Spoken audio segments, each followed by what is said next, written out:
बिंदिया रानी मन होथे आनी बानी, सुन मोरे बिंदिया रानी मन होथे आनी बानी। ए बिल्लो रानी ते मुँह झन मोर,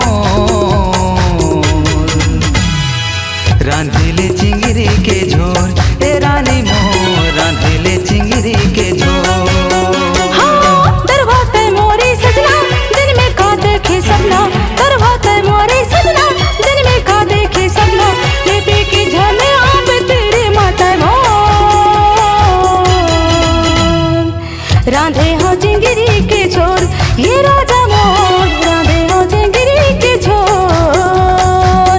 रांधिले चिंगरी के झोर, ए रानी मोर रांधिले चिंगरी के झोर। हाँ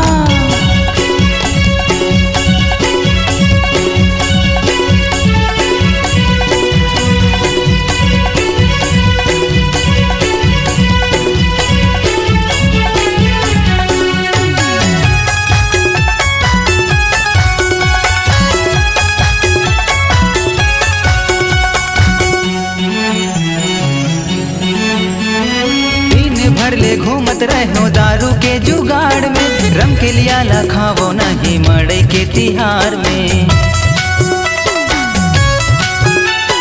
सोदे बड़ भोलाई जा बेला सुन के बखार में, बट की बर्बाद खाबे लीरी बुढ़ादार में, लीरी बुढ़ादार में, लीरी बुढ़ादार में। चुर चुर हबरी चटनी मन होथे मोरे रानी, चुर चुर हबरी चटनी मन होथे मोरे रानी।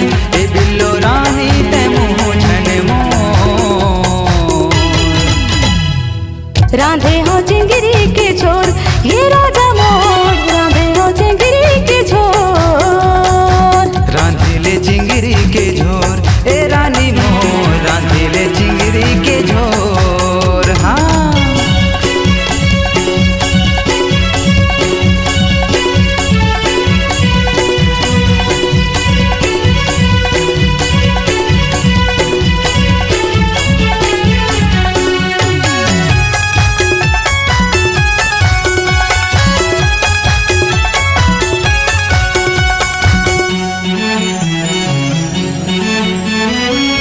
दिन करत रही था तोरे इंतजार में, मोर मयारू घूमत रही था साल कर हजार में।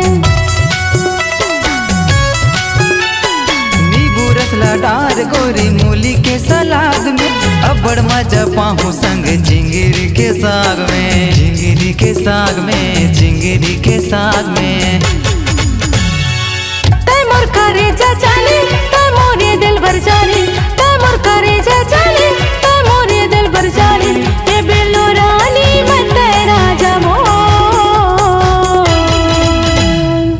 रांधिले चिंगरी के झोर, ए रानी मोर रांधिले चिंगरी के झोर। हाँ सुन मोरे बिंदिया रानी मन होथे आनी बानी, सुन मोरे बिंदिया रानी मन होथे आनी बानी। ए बिल्लो रानी ते मुँह झन मोर, रांधे